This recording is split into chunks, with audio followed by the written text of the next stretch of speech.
Hello my dear friends, I hope आप सभी ने मेरे स्ट्रेस सीरीज़ के पार्ट 1 को सुना होगा, समझा होगा और अपनी लाइफ में अप्लाई करना शुरू कर दिया होगा और अभी भी अप्लाई कर रहे होंगे।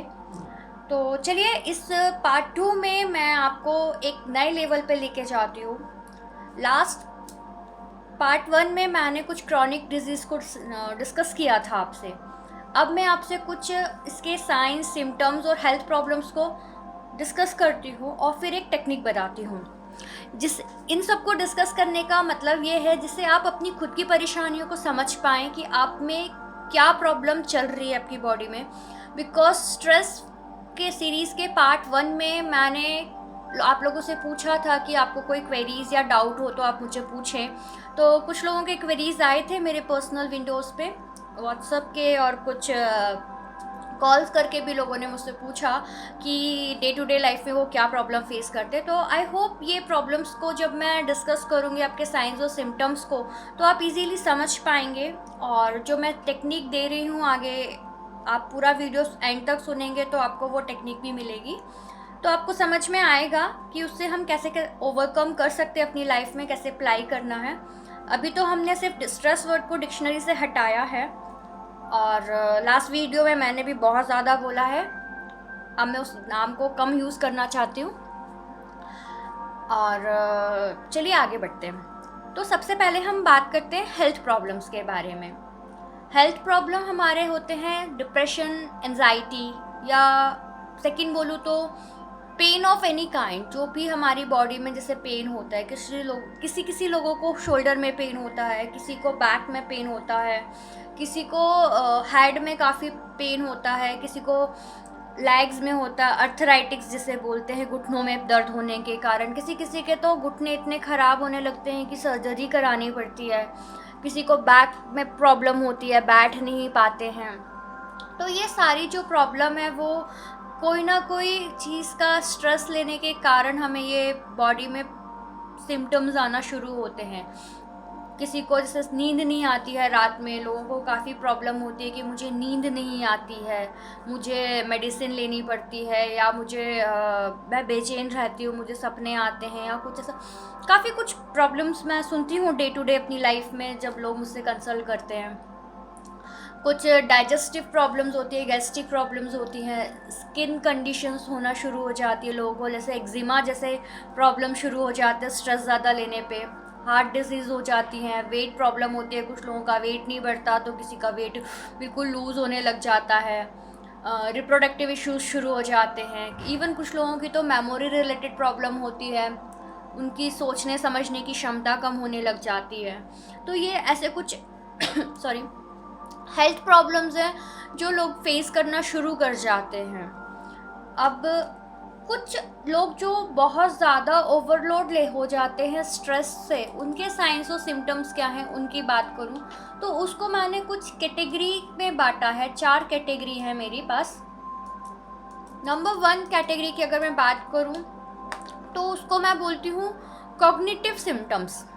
कॉग्निटिव सिम्टम्स मतलब जिनको मेमोरी रिलेटेड प्रॉब्लम हो, जिसका कंसंट्रेशन नहीं बैठता हो, जिसका पुअर जजमेंट हो, जिसको हर चीज़ में नेगेटिव दिखता है, जिसको काफ़ी ज़्यादा मल्टीपल थॉट्स आते ही रहते हैं और जिसका कोई सर होता है ना पैर होता है। कहने का मतलब ये है कि अननेसेसरी थॉट्स के बारे में सोचना, या तो आपके प्रीवियस थॉट्स जो आपके साथ हो चुका है उसके बारे में, और कांस्टेंट चिंता करना, कांस्टेंट वरिंग में फंसे रहना कि मतलब कोई किसी चीज़ का सॉल्यूशन फाइंड आउट ना करते हुए सिर्फ चिंताएं करना।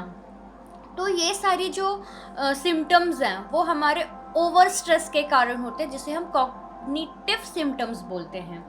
सेकंड कैटेगरी है मेरे पास इमोशनल सिम्टम्स की। तो इमोशनल सिम्टम्स के लिए मैं बात करूँ, किसी को डिप्रेशन होता है, जो अपनी ज़िंदगी से खुश नहीं है, नाखुश है, जनरल हैप्पीनेस ही नहीं है उसमें, जो एंजाइटी से परेशान है, एगिटेशन होता है, मूडीनेस होता है, मतलब उसका मतलब जिसे हम बोलते हैं mood swings in general language में, इरिटेशन होता है उसको हर चीज़ में, गुस्सा भरा रहता है, लोगों से जेलेसी, नफ़रत भर जाना, और कहीं का गुस्सा कहीं निकाल देना, फीलिंग ओवरवेल्म्ड, अकेलापन महसूस करना, आइसोलेशन, कर लेना अपने आप को, या यूँ बोलूँ तो मेंटल और हेल्थ प्रॉब्लम्स जो होते हैं लोगों की लाइफ में, कुछ फिज़िकल प्रॉब्लम्स भी बॉडी में जो होना शुरू होते हैं, तो इमोशनल रिलेटेड उनको हम इमोशनल सिम्टम्स बोलते हैं, जो इमोशनली डिसबैलेंसिंग के कारण हमें होते हैं।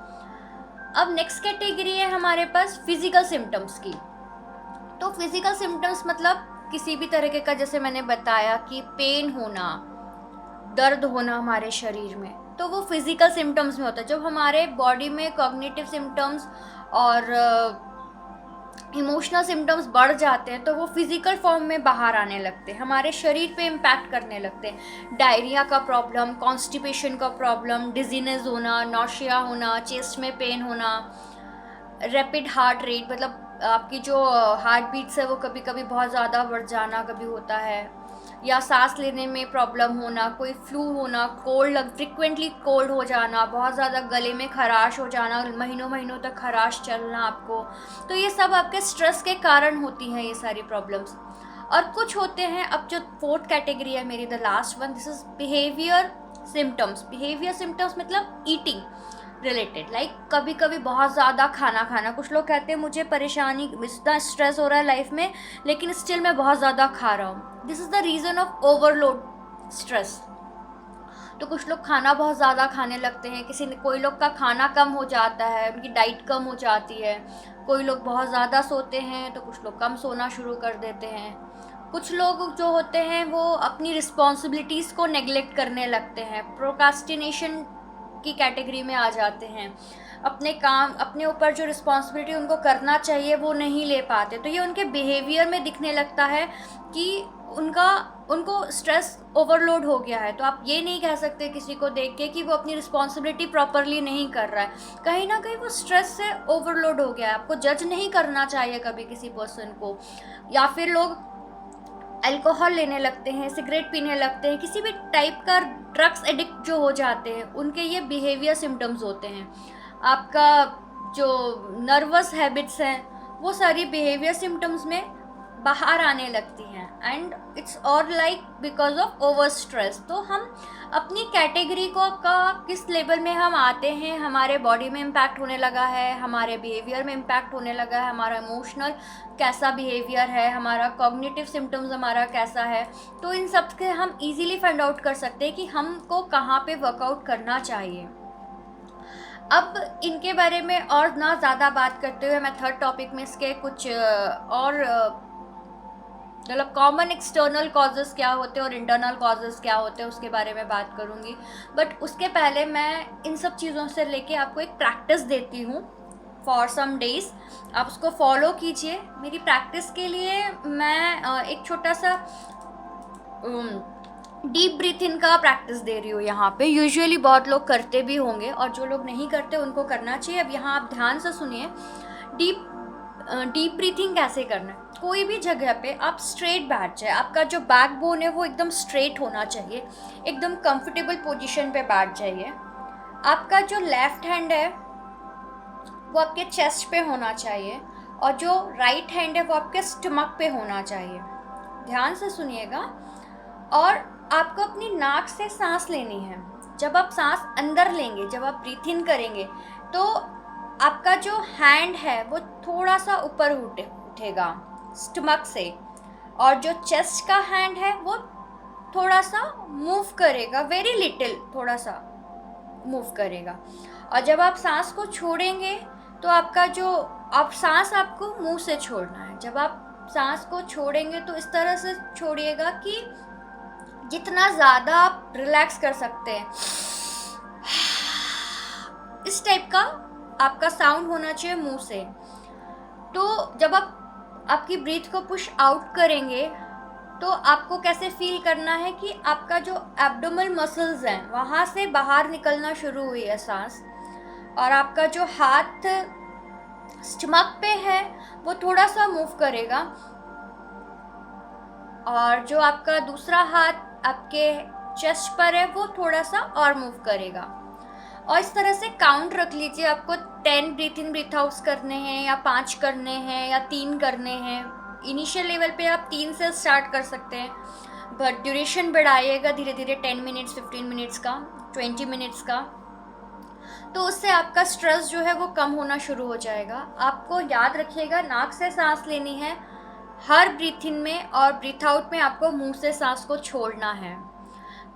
Try to inhale enough so that your lower abdomen rises and falls. बहुत धीरे धीरे काउंट करना, एकदम स्लोली आपका काउंटिंग होना चाहिए, मन में, नॉट द लाउडली, मन में काउंटिंग कीजिए। और किसी को अगर बैठने में तकलीफ़ हो तो वो लेट के कर सकता है, कहीं कंफर्टेबल जगह पे, बिस्तर पे, या आप एक नीचे आसन बिछा के उस पर लेट सकते हैं, स्ट्रेट एकदम। आपकी बॉडी लूज़ होना चाहिए। और हाथ पोजीशन अगर आपको नहीं रखना है, क्योंकि आप जब लेटते हैं तो हाथ थोड़ा टाइट होके हमको पेन होने लगता है, तो जस्ट लूज़ को छोड़ दीजिए। बस एक छोटी सी स्मॉल बुक जो है वो अपने स्टमक पे रख लीजिए, ठीक है, जिससे कि जब आप सांस लेंगे और छोड़ेंगे, आप इनहेल और एक्सेल करेंगे, तो बुक जो है वो राइज करेगी आपकी, थोड़ी सी अप थोड़ी सी डाउन। तो ये प्रैक्टिस आप करना शुरू कीजिए। आई होप काफ़ी अच्छा रिजल्ट मिलना शुरू हो जाएगा। इनिशियल लेवल में शायद थोड़ी प्रॉब्लम हो सकती है, बट अगर आप इसको रेगुलर प्रैक्टिस में लेके आते हैं, तो जो मैंने यहाँ पे आपको सिम्टम्स बताए हैं, like physical symptom, cognitive symptoms, emotional symptoms, and जो आपके हेल्थ बिहेवियर रिलेटेड सिम्टम्स बताए हैं, उसमें आपको काफ़ी बेनिफिट्स मिलेंगे। आप अपनी बैक टू पवेलियन हो सकते हैं अपनी लाइफ में, अपनी हैप्पीनेस फाइंड आउट कर सकते हैं। आप अपनी पहचान जो खो चुके हैं वो भी आपको वापस मिल सकती है।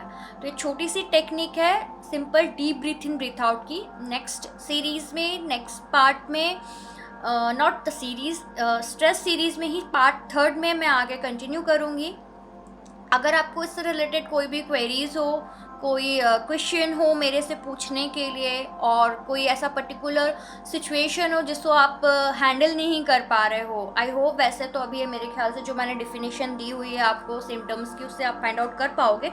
बट स्टिल अगर कोई क्वेरीज़ हो तो आप मुझे ड्रॉप कर सकते हैं मैसेज 7898236578 पर। मेरा ईमेल आईडी है divshidivinehouse@gmail.com। अपॉइंटमेंट के बेसिस पे मैं अटेंड करती हूँ कॉल, और अगर क्विक रिस्पांस चाहिए और चाहते हो कि आपको जल्दी रिस्पांस मिल जाए, तो आप मुझे व्हाट्सअप करेंगे तो आपको ज़्यादा बेनिफिट मिलेगा मेरे रिप्लाईज़ का। एंड या फिर आप मेरे इस लिंक में भी नीचे कमेंट बॉक्स पे कमेंट करके क्वेश्चन पूछ सकते हैं। आई होप आपको ये वीडियो पसंद आया होगा, तो आप ज़रूर लाइक कीजिए, मेरे चैनल को सब्सक्राइब कीजिए दिव्शी डिवाइन हाउस, सो दैट कि आगे वाली सीरीज़ और इसके अलावा भी और बहुत सारे वीडियोस जो मैं आगे फ्यूचर में अपलोड करने वाली हूँ वो आप तक पहुँचे, और आपकी लाइफ में मेरे वीडियोस कुछ मैजिक करें, यही मेरा मोटिव है। So thank you all, thank you very much.